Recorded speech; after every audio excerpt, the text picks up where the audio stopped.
حمدا والصلاة والسلام اصول فارسی درس نمبر 54 اضافت معنوی کی اقسام یہاں سے ہم نے پڑھنا ہے۔ اضافت کا بیان کچھ تھوڑا طویل ہے اس میں، اور ہم کوشش کریں گے کہ اسی درس میں ہم اس کو پایہ تکمیل تک پہنچائیں۔ اضافت معنوی کی انہوں نے 9 اقسام جناب والا لکھی ہیں۔ ناموں سے ہی اپنی پہچان کرا رہی ہیں یہ اقسام: اضافت تخصیصی، اضافت تملیکی، اضافت توضیحی، اضافت بیانی، اضافت تشبیہی، اضافت ابنی، اضافت ظرفی، اضافت استعاری یا مجازی، اضافت بادنا ملابست۔ تو پہلے نمبر پر اضافت تخصیصی ہے۔ اضافت تخصیصی وہ اضافت جس میں مضاف الیہ کے لیے خاص کیا جائے، جیسے یار من خاص میرا یار، سردار من خاص میرا سردار۔ اب یہاں سوال یہ پیدا ہوتا ہے کہ ویسے تو ترجمہ کرتے ہم میرا یار، میرا سردار، یہ خاص کا ترجمہ ہمیں کیسے پتہ چلے گا کہ کہاں پر اضافت تخصیصی ہے؟ تو یہ کلام کا ما قبل ما بعد بتائے گا کہ یہاں پر اضافت تخصیصی کا معنی ترجمہ کرنا ہے۔ کلام کی روش، سیاق و سباق بتا دے گا کہ ادھر کون سی اضافت کا ترجمہ کرنا ہے۔ اضافت تملیکی یہ بھی نام سے ظاہر ہے، جس میں ملک پائی جائے، وہ اضافت جس میں چیز اپنے مالک کی طرف مضاف ہو، جیسے قصر شاہ، بادشاہ کا محل، مال بادشاہ، بادشاہ کا مال، اسب امیر، امیر کا گھوڑا، باغ وزیر، وزیر کا باغ، کتاب من میری کتاب۔ تو ان میں ملکیت پائی جا رہی ہے، مالک کی طرف نسبت کی جا رہی ہے۔ اضافت توضیحی وہ اضافت جس میں مضاف الیہ مضاف کو واضح کر دے، جیسے شہر بریلی، بریلی کا شہر۔ لفظ شہر سے وضاحت نہیں ہو رہی تھی، بریلی کہنے سے واضح ہوا کہ اس شہر کا ذکر ہے جس کا نام بریلی ہے۔ اسی طرح باد شمال، شمال کی ہوا، لفظ باد سے وضاحت نہیں ہو رہی تھی، شمال کہنے سے واضح ہوا کہ اس ہوا کا ذکر ہے جس کا تعلق شمال سے ہے، جو شمال سے ہوا چلتی۔ خیال رہے اضافت توضیحی میں مضاف جو ہے وہ مضاف الیہ سے ہمیشہ زیادہ عام ہوتا ہے۔ عام اور خاص کیا ہوتا ہے؟ اب اس کو سمجھ لیجئے، عام اور خاص کیا ہوتا ہے بھائی؟ جب ہم نے کہا انسان تو یہ ہم نے عام بولا ہے، انسان عام بولا، اس میں بہت سے لوگ شامل ہو جائیں گے۔ جب ہم نے کہا زید، جب ہم نے کہا بکر، جب ہم نے کہا عثمان، علی، تو یہ اب خاص لوگ ہو گئے۔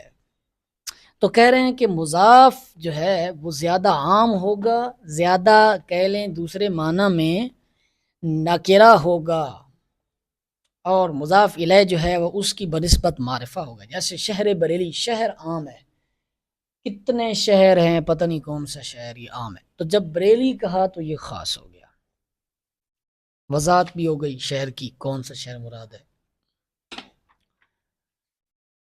اس کے بعد جی اضافت بیانی۔ اضافت بیانی وہ اضافت جس میں مضاف الیہ مضاف کا بیان ہو، جیسے سیخ آہن، یہ اس میں کوئی اتنا فرق نہیں ہے اضافت بیانی میں اور اضافت توضیحی میں، وہ بھی اسی طرح کی ایک وضاحت ہے، یہ بھی اسی طرح کی ایک بیان ہے، بیان اور وضاحت ایک ہی چیز ہوتی ہے۔ لوہے کی سیخ، اضافت سے پہلے معلوم نہ تھا کہ سیخ کس چیز کی ہے، مضاف الیہ سے معلوم ہوا کہ سیخ لوہے کی ہے۔ اسی طرح انگشتری طلا، سونے کی انگوٹھی، تشت نقرہ، تخت چوب۔ فائدہ، اضافت بیانی میں مضاف اور مضاف الیہ ایک جنس ہوتے ہیں، ایک جنس ہوتے ہیں، مطلب یہ دونوں مل کر ایک چیز مراد ہوتے ہیں. جیسے سیخ آہن جب ہم نے کہا تو لوہے کی ایک سیخ اس سے مراد ہے، انگشتری طلاق کہا تو سونے کی ایک انگوٹھی مراد ہے، یہ ایک جنس ہے. تشبیہ کی تعریف آگے اضافت تشبیہی آ رہی ہے، تو اس وجہ سے انہوں نے پہلے اضافت تشبیہی کے بیان کرنے سے پہلے تشبیہ کا بیان کر دیا کہ بھائی تشبیہ کیا ہوتی ہے. وہ اضافت جس میں تشبیہ پائی جائے نا. تشبیہ کی تعریف حرف تشبیہ کے ساتھ کسی وصف میں کسی غرض کے لیے کہ ایک شے کو دوسری شے کی مانند قرار دینا، یعنی یہ کہنا کہ یہ چیز فلاں چیز جیسی ہے جس کو تشبیہ دیتے ہیں اس کو مشبہ کہتے ہیں، اور جس کے ساتھ تشبیہ دیتے ہیں اس کو مشبہ بھی کہتے ہیں. جیسے چشم نرگس پھول جیسی آنکھ، اس مثال میں نرگس مشبہ بھی ہے اور چشم مشبہ ہے. یہ عام سی بات ہے، آپ پہلے بھی مقدمہ میں پڑھ چکے ہیں. یہ ہوتی ہے تشبیہ، ایک چیز کو دوسری چیز کی مانند اور مثل قرار دینا. اضافت تشبیہ وہ اضافت جس میں تشبیہ پائی جائے، یا وہ اضافت جس میں مضاف مضاف الیہ مشبہ اور مشبہ بھی ہو، یعنی مشبہ مضاف ہو اور مشبہ بھی مضاف الیہ، یا مضاف مشبہ ہو اور مضاف الیہ مشبہ بھی ہو. یعنی بات کا خلاصہ انہوں نے یہ نکالا کہ مضاف اور مضاف الیہ دونوں میں سے دونوں، توجہ، دونوں میں سے دونوں مشبہ بھی بن سکتے ہیں اور مشبہ بھی بن سکتے ہیں. یعنی مضاف جو ہے وہ مشبہ بھی بن سکتا ہے، مشبہ بھی بن سکتا ہے، مضاف الیہ مشبہ بھی بن سکتا ہے، مشبہ بھی بن سکتا ہے. جیسے قد سرو جیسا قد، پشت کمان جیسی کمر. ان مثالوں میں مشبہ مضاف ہے اور مضاف الیہ، اور مشبہ بھی مضاف الیہ. جیسے طبل شکم ڈھول جیسا پیٹ، یاقوت لب یاقوت جیسے ہونٹ. ان مثالوں میں مشبہ بھی مضاف ہے اور مشبہ مضاف الیہ ہے. سمجھ آئی بات کی؟ فائدہ بتا رہے ہیں جی، جہاں اضافت تشبیہ ہوگی وہاں چار چیزیں ہوں گی. مشبہ جس چیز کو تشبیہ دیتے ہیں، مشبہ بھی جس کے ساتھ تشبیہ دیتے ہیں، ادات تشبیہ یعنی وہ ادوات جو تشبیہ کا معنی دیں اور مشبہ بھی کے درمیان تعلق پیدا کریں. یاد رکھیں، یہ جب آپ ویسے تشبیہ دیں گے تو وہاں تو ادات تشبیہ پائے جائیں گے، لیکن اضافت تشبیہی میں تو ذات تشبیہ نہیں پائے جاتے. جیسے اوپر مثالوں میں دیکھیں طبل شکم یاقوت لب، تو یہاں جو کسرہ ہوتا ہے، کسرہ زیر ہے، یہ ادات تشبیہ کے قائم مقام ہے. وہ کام جو چوں چوں مثل مانند گویا بساں برنگ وغیرہ نے کرنا تھا، وہی کام اب یہاں یہ کسرہ اضافت کر رہا ہے. تو یہاں پر یہ اعتراض ہو سکتا تھا جس کا میں نے آپ کو جواب دے دیا. وجہ تشبیہ، بھائی کوئی وجہ بھی ہوتی ہے تشبیہ کی کہ ہم نے اس کو اس کی مثل کیوں قرار دیا. مثلا زید چوں شیر است، زید شیر کی طرح ہے. کیوں شیر کی طرح ہے؟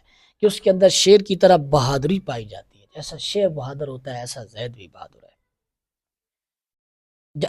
آگئی مثال وہی، جیسے زید چوں شیر است، اس مثال میں زید مشبہ ہے، چوں حرف تشبیہ ہے، بہادری وجہ تشبیہ ہے، وجہ شبہ ہے، وجہ تشبیہ ہے، شیر مشبہ بھی ہے.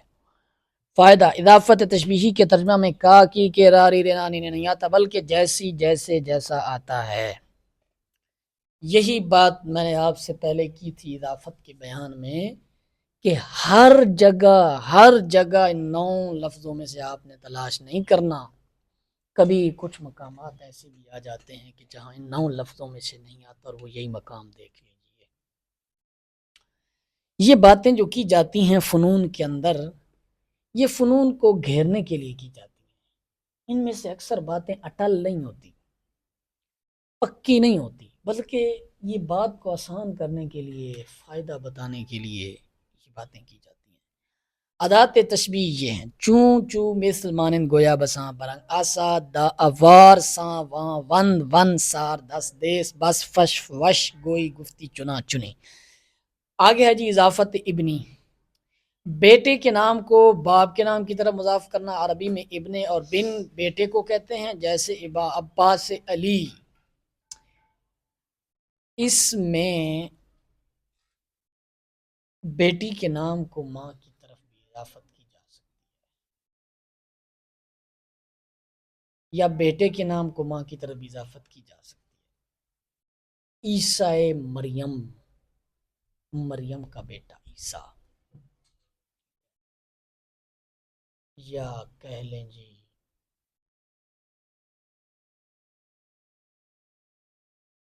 جی عائشہ،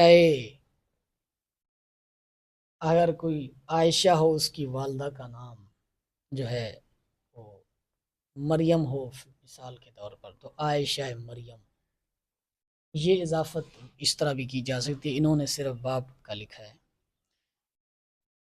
عباس سے علی، علی کا بیٹا، یعنی عباس بن علی، خالد بن ولید تھا تو خالد ابن ولید تھا تو خالد ولید، ولید کا بیٹا خالد۔ اضافت جو ہے یہ ابن کا کام کر رہی ہے۔ آگے ہے جی اضافت ظرفی، مظروف کی ظرف کی طرف اضافت۔ ظرف دو قسم پر ہے بھائی، ظرف زمان، ظرف مکان، پیچھے اس کا بیان گزر چکا ہے، ظرف زمان ظرف بیان کا بیان گزر چکا ہے۔ مظروف کسے کہتے ہیں؟ جو ظرف زمان یا ظرف مکان میں واقع ہو، جیسے آب دریا، دریا کا پانی۔ اب دریا کیا ہے؟ یہ ظرف ہے۔ آب کیا ہے؟ یہ مظروف ہے، یعنی اس وقت میں یا اس جگہ میں جو چیز پائی جائے گی اس کو مظروف کہیں گے۔ اس مثال میں آب مظروف ہے اور دریا ظرف ہے۔ سردی زمستان، موسم سرد کی سردی، اس مثال میں سردی مظروف ہے، سردی پائی جا رہی ہے، سردی کے پائے جانے کا وقت بتایا جا رہا ہے، کون سا؟ زمستان۔ جیسے علامہ اقبال فرماتے ہیں، زمستانی ہوا میں گرچہ تیزی تھی شمشیر کی، نہ چھوٹے مجھ سے لندن میں بھی آداب سحر خیزی۔ فرمایا کہ لندن کی ٹھنڈی ٹھنڈی ہواؤں میں، جاڑے کی ٹھنڈی ٹھنڈی ہواؤں میں اگرچہ شمشیر تلوار کی تیزی ہوتی تھی، لیکن فقیر نے وہاں بھی نہ چھوٹے مجھ سے لندن میں بھی آداب سحر خیزی، لیکن فقیر وہاں پر بھی آداب سحر خیزی یعنی صبح سویرے اٹھنے کے آداب نہیں بولا۔ گرمی تابستان، موسم گرما کی گرمی، اس مثال میں گرمی مظروف ہے اور تابستان ظرف ہے۔ اضافت استعاری یا مجازی، اگر مضاف اور مضاف الیہ کے درمیان تعلق، لگاؤ اور نسبت حقیقت میں ہو، جیسا کہ سابقہ اضافت کی تمام تر قسموں میں گزرا ہے، تو اس کو اضافت حقیقی کہتے ہیں، وگرنہ مجازی اور استعاری کہتے ہیں۔ اور وہ یہ متکلم اپنے ذہن میں ایک چیز کو دوسری چیز کے ساتھ تشبیہ دے، پھر مشبہ بہی کے لوازمات سے کسی لازم کو مشبہ کی طرف مضاف کر دے، جیسے سرے ہوش، پائے فکر۔ یہ بڑا اس کی ذرا گہری بات ہے، اس کو سمجھو۔ ایک ہوتا ہے لازم، لازم کیا ہوتا ہے؟ لازم کہتے ہیں بھائی لوازمات سے مل کر کوئی چیز بنتی ہے، اصل تو یہ منطق کی اصطلاح ہے۔ جیسے انسان ہے تو آپ سادہ لفظوں میں سمجھیں، انسان ہے تو انسان کا سر، اس کے بازو، اس کے پاؤں، اس کا پیٹ، یہ سب اس کے لوازمات ہیں، ان سے مل کر ایک انسان بنتا ہے، ان سے مل کر انسان بنتا ہے۔ اب ہم ذہنی طور پر خیالوں میں کسی جاندار کے ساتھ یا کسی شے کے ساتھ ایک چیز کو دوسری چیز کے ساتھ پہلے تشبیہ دیتے ہیں۔ اب ہم نے ہوش کے بارے میں بیان کرنا تھا، ہوش کے بارے میں یہ اضافت استعمال ہوتی ہے فصاحت اور بلاغت کے لیے، اس کے حقیقی معنی مراد نہیں لیے جاتے اور نہ ہی حقیقی معنی مراد لیے جا سکتے ہیں۔ ہوش کو ہم نے تشبیہ دی انسان سے۔ اب انسان کا ایک لازم ہے سر، یعنی سر جب بھی بولا جاتا ہے تو کسی چیز کی صدارت کے لیے بولا جاتا ہے، ٹھیک ہے، کسی چیز کی جو ہے وہ سمجھ لیں نقطہ پرکار کے لیے بولا جاتا ہے۔ تو سرے ہوش ہم نے جب کہا تو ہم اس بات سے ہمیں یہ پتہ چلا کہ یہاں یہ ہوش کا مرکز بتانا چاہ رہے ہیں۔ تو پہلے ہوش کو انہوں نے انسان سے تشبیہ دی، پھر انسان کا لازم اٹھایا، سر کی طرف اضافت کر دی، تو اس کو اضافت اختیاری یا مجازی کہتے ہیں۔ اسی طرح آگے پائے فکر کو انسان سے تشبیہ دی، اور انسان کے پاؤں لازم تھے، اس کو اس نے لیا اور اضافت کر دی، تو یہاں سے مراد ہوا بھائی فکر کی جڑ۔ شاعر نے اپنے خیال میں ہوش اور فکر کو ایک شخص سر والا اور قدم والا قرار دے کر سر کو ہوش کی طرف اور قدم کو فکر کی طرف مضاف کیا۔ حقیقت میں سر کو ہوش کے ساتھ اور قدم کو فکر کے ساتھ کچھ تعلق نہیں ہے۔ اضافت بادنا ملابست، ذرا سے تعلق کی وجہ سے اضافت کر دینا، اس کو کہتے ہیں اضافت بادنا ملابست۔ کبھی ایک چیز کا دوسرے کے ساتھ تھوڑا سا تعلق ہوتا ہے، اسی تعلق کی وجہ سے ایک چیز کو دوسری کی طرف مضاف کر لیتے ہیں، جیسے مدرسہ ما، ہمارا مدرسہ، ملک من، میرا ملک۔ اب ہمارا مدرسہ، اگر اس کی اضافت لیں تملیکی، پھر تو ہو جائے گا کہ ہم اس مدرسہ کے مالک ہیں۔